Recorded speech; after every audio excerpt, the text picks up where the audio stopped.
What's up, y'all? CEO BlackFolkHotspots.com.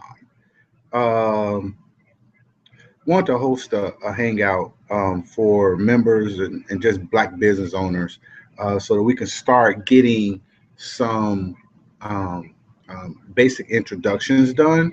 So one of the things that I want to do was, hey, let's do some group chats and let's get to the bottom of it. Let's talk about business, talk about Black Folk Hotspots. Let's talk about how it can help you. Let's talk about the struggles, the good and the bad that you've had to deal with, overcome in your business and things like that.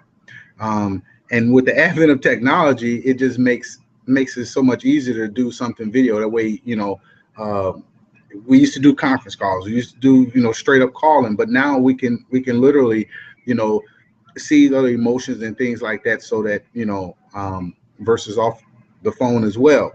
Um, anyway, uh, support Black business sweaters. You can still get them. They're available at bfhsnetwork .com. I'll put that link in the chat box. It's bfhsnetwork.com / support BFHS. You should see that. You should see that.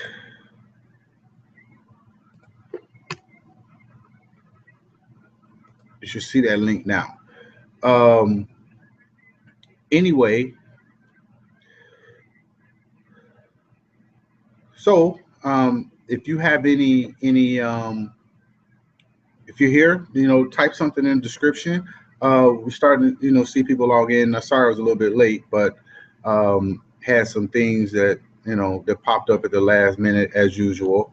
Um, but if you are a member and you're watching this, and maybe you're watching it now, maybe you're going to watch it later, maybe you're watching on YouTube, maybe you're watching on Black Folk Hotspots. One of the things that we pride ourselves at Black Folk Hotspots is that our business is your business, or your business is our business. So we really, really, really take um, your business serious. And what we've done is we've actually created, a marketplace. Number one, we created a network and created a community so that um, you can interact and meet other business owners from across the freaking globe, right? Um, we've had a number of instances where that's has paid off big time for people. We also like the Marcus Garvey type of situation, right? So a lot of times, a lot of people don't know about Marcus Garvey, but one of the things he preached was support those who support you, right? Um, and that's another thing. So we hear a lot of times that we live in communities. No, a lot of us live in neighborhoods, right? Communities support each other. If you look at the Jewish community, the Korean community, they don't call it the Jewish neighborhood or the Korean neighborhood or the Hispanic neighborhood. They call it the community, right? Or even the Black community. But we live more like in neighborhoods because we will skip over and walk past a Black business owner, um, a Black business, to go and shop at another. And I'm not saying that that you don't shop at um, other businesses. No, not saying that at all. Uh, but we need to start doing some redirecting of our wealth. Too many of our dollars that are walking out of our neighborhoods, right? And even if it's not local to your city, say you live in Chicago or Atlanta or DC or LA or something like that, it also matters, right? That you can live in New York City and you can live in LA, and because you guys are supporting each other, that's the community, and that's what Black Folk Hotspots is, trying to build, and that's what we built. I mean, we got a little bit over 2,000 members um, of Black business owners. We have an audience of over 250,000 people, on social media and an email list and things like that. All people who organically like what we were trying to do, right? And we've been at this for a minute, so we've gotten a lot of things. We've knocked out a lot of kinks we've gotten rid of, and now we're just doing things. Um, it's kind of smooth selling, and we constantly revising and seeing what works and things like that. So um, But anyway,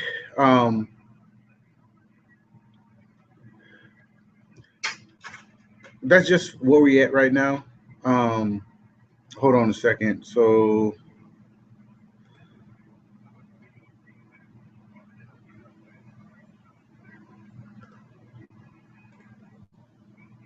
trying to figure out some things here. So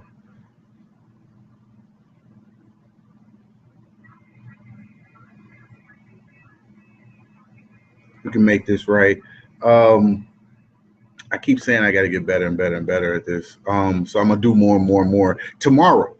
Just want to say it real quick. Tomorrow we're gonna do the same type of chat where we're gonna allow you to jump on, introduce your business, introduce your events, talk about it a little bit. Maybe I ask you a couple questions about it, and maybe there's other people that want to know something about your business as well, because we need to get more of this support going, right? Like I said, we got way too many dollars. Out of every dollar that comes in, we're only retaining less than 5 cents of every dollar inside our communities. But when you go into other communities, when they are in the 18 and 20 and 30 and 40, right? Because they're spending not only they're retaining their dollars, and they're also retaining our dollars, right? They're circulating in their community, which is why there's more wealth there, right? And that's why it's so important, because people, I've heard so many times that people say, oh, money doesn't mean everything. Well, you know what, you're right, but it's right up there with oxygen, right? Because money to me equals a lot of power, right? And when you have money, you have power. We talk about when you vote, you have power, but when you have dollars, sometimes you can vote with your vote and you can vote with your dollars. And that's very, very important to understand, in my opinion. So that's one of the reasons why we do what we do. So let me see here. If you're on, leave a comment. If you can hear me, I'm trying to get one of the apps. I think this is what I'm looking for here.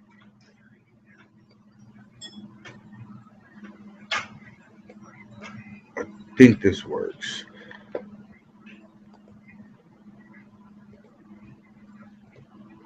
But and that's what we do at Black Folk Hotspot. So I advise everybody to create a profile. It's free, and what we're going to do is we're going to introduce your business to our network, right? And obviously it is a business, so there's some back end. I'll just let you know up front.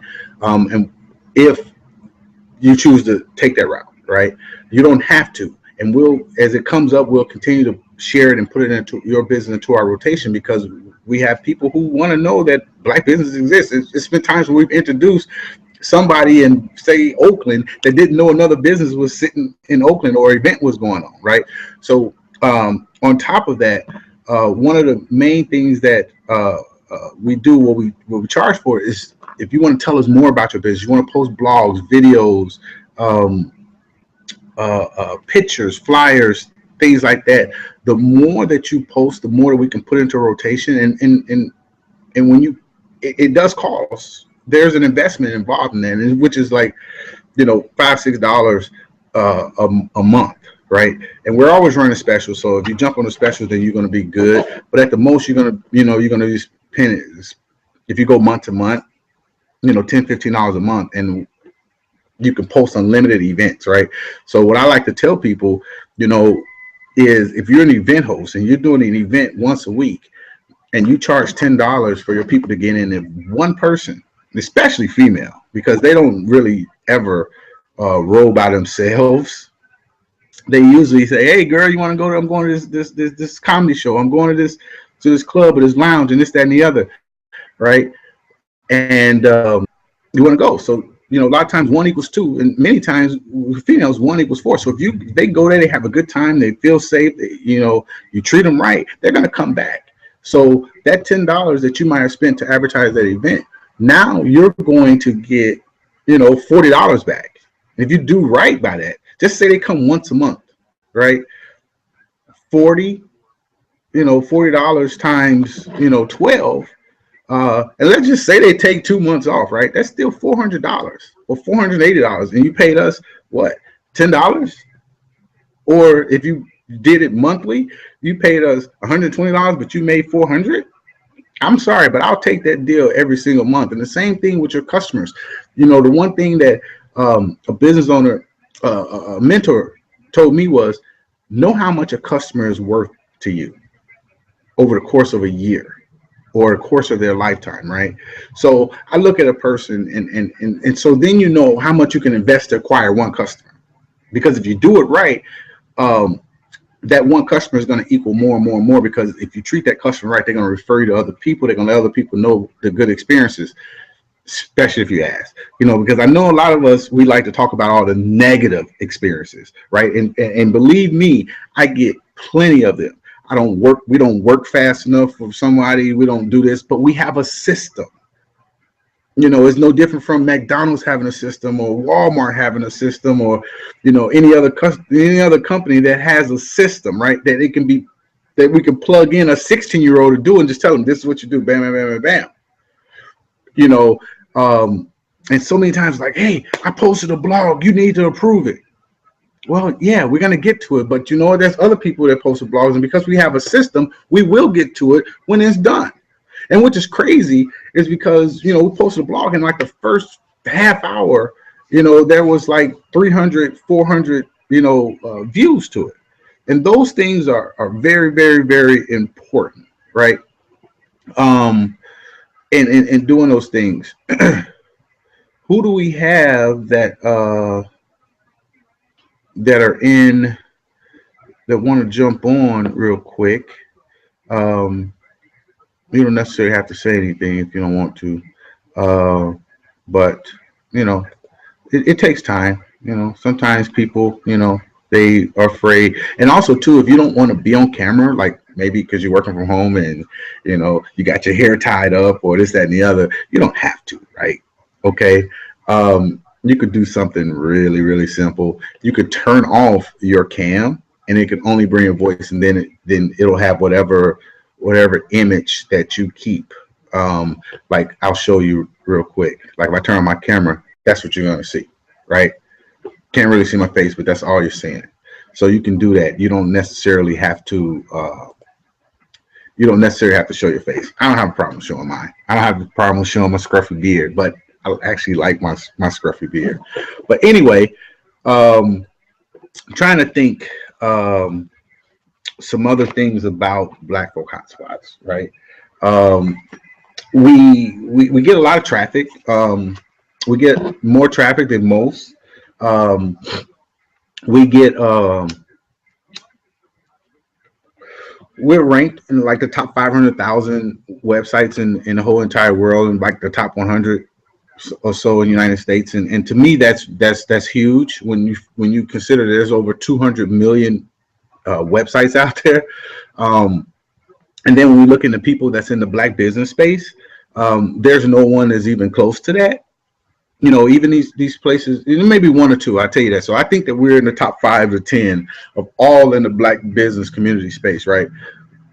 And so that to me is pretty huge, especially from, you know, just a small website. We haven't, you know, reached out for any major media publicity or things like that. And we've grown organically, and that's what we do, right? So we get traffic on a daily basis. We get so much traffic. I tell people, even on advertising, right?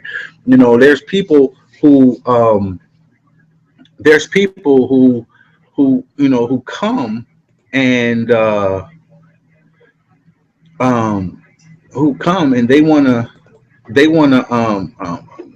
advertise on all these different sites, and they wonder why they're not getting a return. Yeah, because you advertise it on a site that doesn't get any traffic, right? You know, and I'm not saying that we're the end all, you know, be all, you know, end all be all, you know, but we know that we get the traffic. And in one way to measure that, you can look at things like Alexa. And when you go to Alexa and you look at, you know, bfhsnetwork.com, you know, what you will see is the average visitor to our page, you know, spends about 43 minutes on our site. They also look at like 38 to 39 different pages and events and blogs and things like that.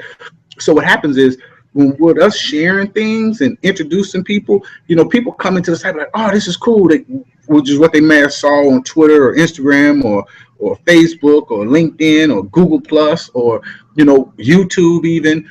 And then they come in, they be like, oh, this is cool, let me check them out. And then they see something else they want to check out. So that's our way of continuously giving back. And the more we do that, the better off it's going to be for everyone. I gotta tell people, the next person that creates a profile right now benefits the second person that created a profile, because obviously we were the first one. It benefits that, because there's a possibility, and it keeps it in a rotation. I look and I see, and over the course of time, we've had a few people quit here and there, and we always trip about that, because it's like, it's not costing you anything, and but you'll spend $7,500 for an e-blast that goes out to 30,000 people, or 10,000 people, 5,000 people, that has a click rate of open rate of 5%, and a click-through rate of 1%. So that means nobody's clicking on it, or maybe one person do click on it. When we look at our email list, that we charge, $75 to $100 depending, to send out, an email specific to our mailing list, because it costs us money, right? So the industry standard for open rate is like 13.2 or something like that, and we got an open rate of like 30%, right? And then we have the industry standard is like 3% of once they open to the click, and we have like 10-11%, right? So we have 2 times the amount of opens and 3 times the amount of click-throughs. Why? Because we built our network on we didn't go and buy traffic. We didn't go and buy likes or followers or people to join our email list. We built it organically. So everybody who's joining us is joining us because they want to join us, right? They want to know about what is Black Folk Hotspots doing, right? If you want to speak, make sure you leave a chat message, right? And you want to introduce your business or your events and things like that. Also, too, you can purchase your Support Black Business hoodie. We got t-shirts, we got long sleeve shirts, we got short sleeve shirts. You can purchase those at bfhsnetwork.com/support BFHS, right? The link is in the description. We'll add it again. www.bfhsnetwork.com/support BFHS. There you go. And you can just click right through to that, things like that. And that helps us keep the cost down, right? And it also, when you're walking down the street, these things start conversations. I'm telling you, people, white and black, right? It ain't like, I got a lot of thumbs up from white people. They even understand it, right? Because we don't own, as black people, a lot of big business, right? What we do is we own a lot of business where we have to buy our things from Asian companies and Hispanic companies and white companies and whatever. So we're still trying to get there until we start owning manufacturing plants and things like that. But we have to walk, before we can run, right? Or basically we have to crawl before we can walk, before we can run. That's just the way it is. But anyway, I know I said we can do this for about an hour. Probably going to give it a little bit, just a few more talk. If there's any questions that you have for Black Folk Hotspots, then let me know. I'm going to put this on. I'm going to turn off my camera a little bit. Got to handle some business. But anyway, if you have any questions, make sure you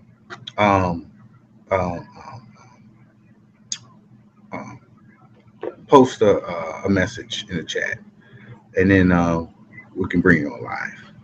All right, if you want to get on live, whatever, to the event page, I'm gonna put this link in the description so you can click that and then join in live. I'm getting the hang of this, so I'm gonna get better and better and better. You can rest assured of that. But I'm gonna do these almost on a daily basis. Little things about business. We can talk about Dame Dash. We can talk about current events, things like that. I've been meaning to talk about that. The Dame Dash, I just really have. I think so many people totally misunderstood that video. And, a lot of times I try to, the interview that he did with the Breakfast Club, I try to tell people all the time, sometimes people are not talking to you. Dame wasn't talking to a lot of people, right? I don't think that he was saying that don't go work for somebody else, right? Because Dame had to, what Charlemagne didn't ask, or Envy didn't ask, and they did ask, but what they didn't stay on was, how did you get your money? And we all know that, Dame probably got his money from hustling, right?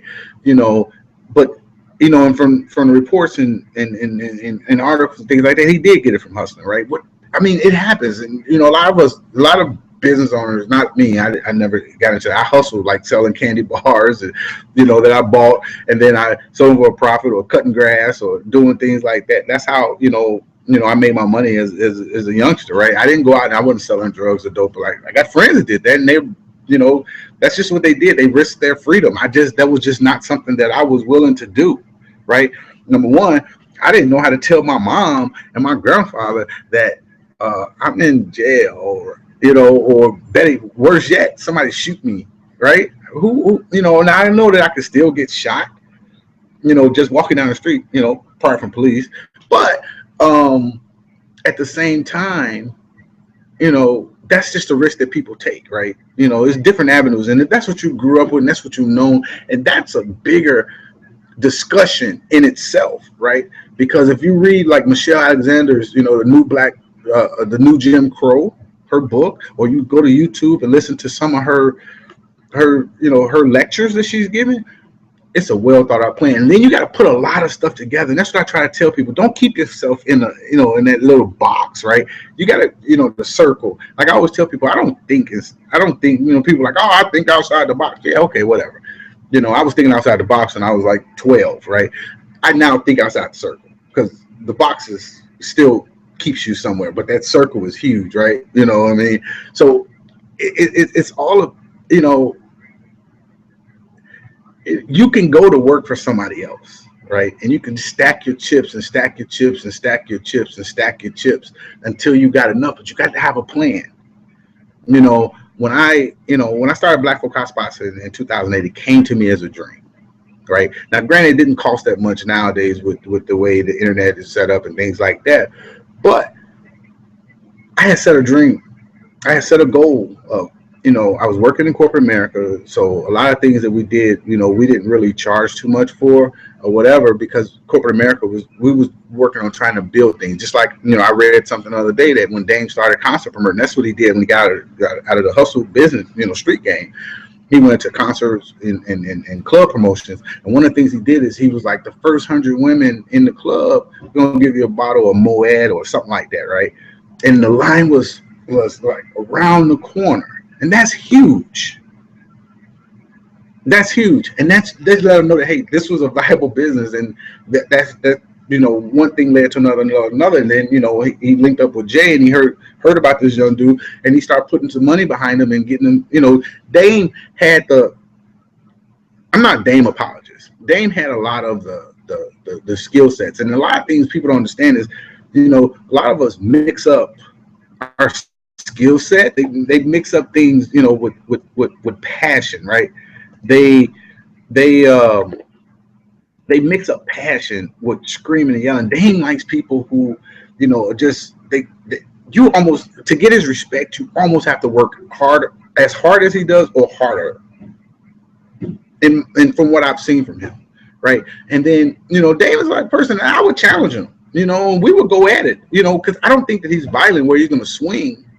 Right, I think he has that passion, and as a young manager, I used to be that way. I just beat my people down, right? And the old man turned around to me and said, "Listen, man, if they're gonna do it, they're gonna do it."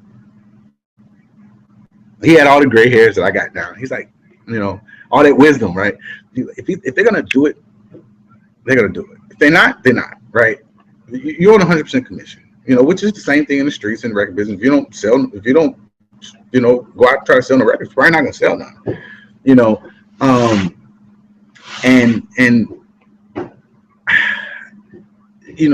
white people do that a lot of times. They could see two me and my buddy outside talking about,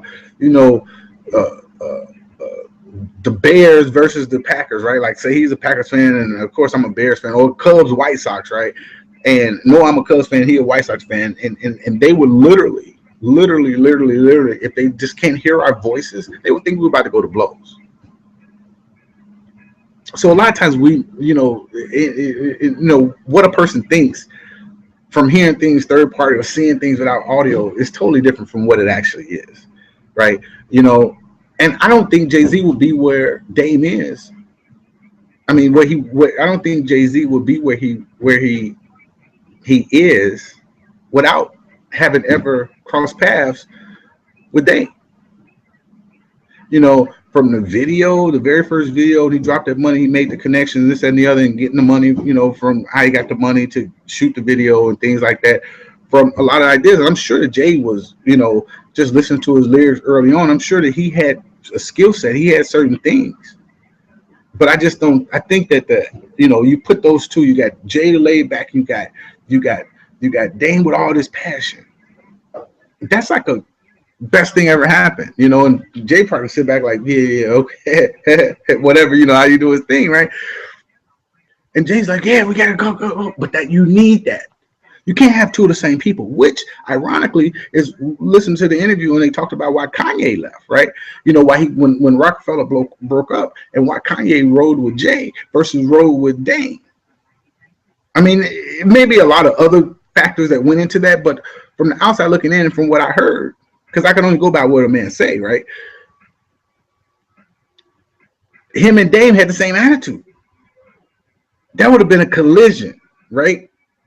It has to be some buffer in between there. They'd have been going blows, because they're not understanding or hearing each other. Whereas Jay was more laid back, and he had some wisdom of the game. And and Jay made some connections too. And I get where Dame was. He understood the business, just like Suge and Irv Gotti and Jay Prince. And when you got to talk on that, and them try and get the distribution, they understand. You got to understand the game. To play the game, you got to understand it, right? And then you got to understand it and play it the right way, right? You almost got to play their game, but not play their game. Let them think you're playing their game. So, like when I was working in corporate America, I knew that I was more intelligent than my manager, right? Early on in my life, before when I was in my young 20s and I was making all the money and things like that in sales, I would tell them, F you, man. You don't know, you can't do what I do. And then I started to learn that sometimes you just ask them questions that, you already know the answer to, and just give them their feeling, right? And to make them feel good, they can beat their little chest or whatever. Number one, you get the black kid is, think he know it all.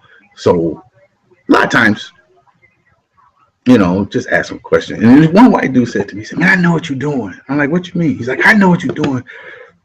Why are you asking questions? I know you clearly know the answer to that. And I'm like, what you talking about? I asked him because he's the manager and I didn't know the answer, right? Like, no, that's a lie. I know that you know that. I've heard you answer that question already. And I just looked at him and I was like, man, sometimes you just gotta give him props, man. You just gotta make him feel good. And what's funny is he's like, I do the same thing to him, because you gotta kind of massage their egos a little bit. A vice president I once had when I was in financial services said, you got to give them shit sandwiches. Even when you're counseling people, working with people, you give them shit sandwiches. Shit sandwiches. If you go to one of my YouTube channels, BFHS Network, and put in BFHS Network shit sandwiches, you can probably Google it. It's basically, you got the bread, which is the good part, and you got the shit that's in the middle. That's the bad part, and you got the shit with the other bun, right? And that's how you give criticism, and that's how you the constructive criticism. You tell a person, hey man, you're doing an awesome job. I mean, you really are. But if you just correct this one little thing, you make 2-3 more phone calls a day, or send out another couple of tweets, or post to your fan page one more time, or a day, or make sure that you upload a pic to Instagram. You got to build your business. If you just do this, and this, right? You'll get so much more and bigger results. You'll do so much better. You do so much more. And those are the things that needs to be done. So, and it works. It really does. No matter what nobody say, you'd be amazed at it, because people, they're going to remember the crap that you said to them, right? They're going to remember that part. But more importantly, they also remember that, hey, you know what? Maybe you do care, right? So anyway, like I said, wrap this up today. We'll have it tomorrow 11 a.m. Um, check the event thing. It should be 11, probably to 11:30, 12 o'clock, whatever. So, uh, um, if you got any questions, you can always email us at bfhsnetwork@gmail.com.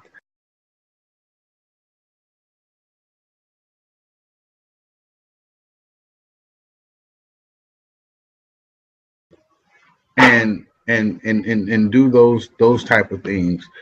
So we're gonna, we'll do it tomorrow. Check the event page.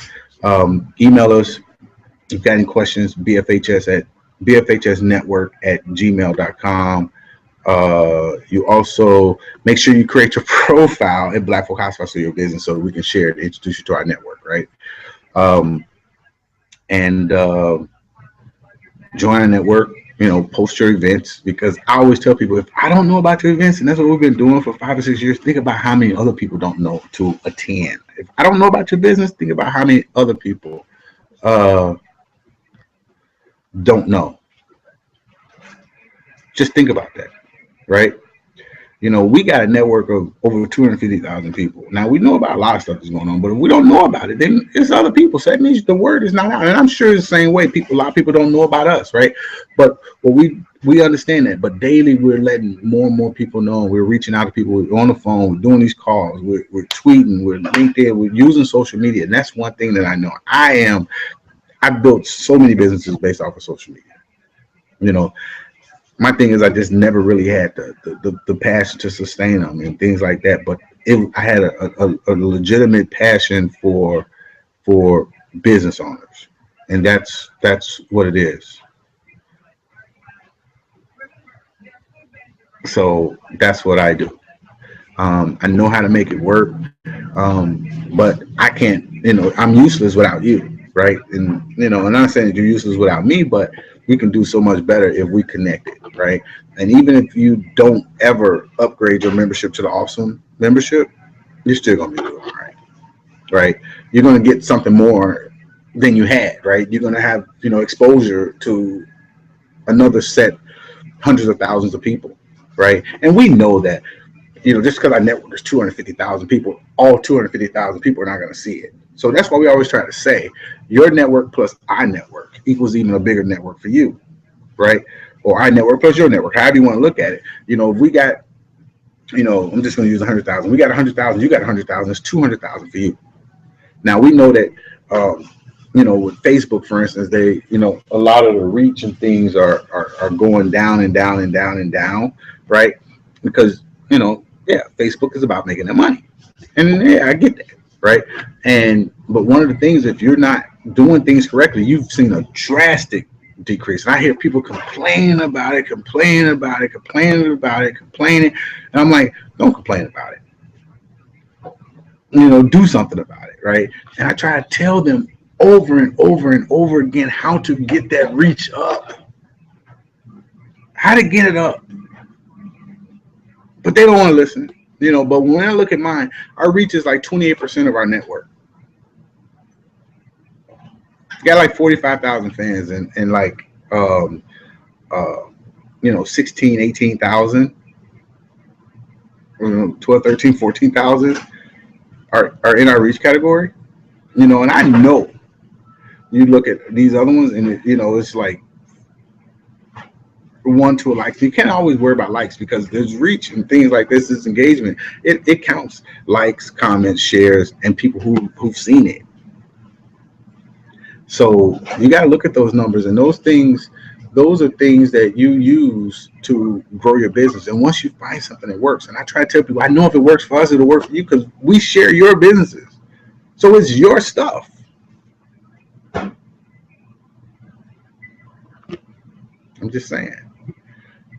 Anyway, go create your profile, blackfolkhospice.com, which will link you to, bfhsnetwork.com. They're linked together. So once you create a profile, bfhsnetwork.com, either or. On bfhsnetwork.com, you'll see the things that come tell us about your business events. You can click that banner and it'll take you to the same location. Fill out those profile questions, answer those questions. Those are great questions. People like to read those about your business, why you started your business, Wyatt niche. What's the favorite? What's the thing that you're most proud about? Things like that. People like to say, and we share those things too. So anyway, and don't forget, get your hoodie. They're conversation starters. Period. You know, we out there protesting Black Lives Matter, right? Well, support Black business. Where yours? You know, because that's what it's all about. Because they're not going to start to do that if we got money in our pockets. If we come together collectively. I mean, people not like this, but I said it a long time ago. If we don't, and I got a video too about the LGBT community. If we can't learn from that community on how to make things work, then we're lost. Because if you watch, they held Barack's, Barack talked about them during the election. He told them things that he wanted to do, and they told them what they wanted from him, and he said what he would do. And the one thing they did is they held his feet to the fire until he did it. Look at him now. We don't do that. We give politicians a pass. We're like, oh yeah, you're black or you're a Democrat, and I'm a Democrat, so I'm gonna vote for you. I mean, you maybe want to vote for him anyway, but sometimes you gotta have a poker face. I haven't decided yet. So what's your plan? Poker face them. Even this person might be the one that you're gonna vote for, but still poker face them. Make them come to you, and then once they say this is what we're going to do, hold their feet to the fire. We've been screwed over by more black people, and I know in my lifetime, more black people than more white people. I mean, I know I'm not the only one, but I don't still want to beat up my brother or sister. I mean, I'm like, yeah, okay, whatever. You know, people trying to crawl way to the top and this, that, and the other. They'll do and say whatever. But when you always tell the truth, when you do the truth, you always take comfort in telling the truth. Truth will never come back to hurt you. A lie will. But anyway, Black Folk Hotspots. Check out our ranking. Create your profile. Get your shirt. And let's network. And see you guys tomorrow, 11, same place, same time. And make sure you share this video. If you're watching this on YouTube or you're watching it after we record it, make sure you subscribe to our channel. Make sure you like it, and make sure you share it. We appreciate that. You know, sometimes we like to see other people sharing stuff that we did. Peace out, y'all.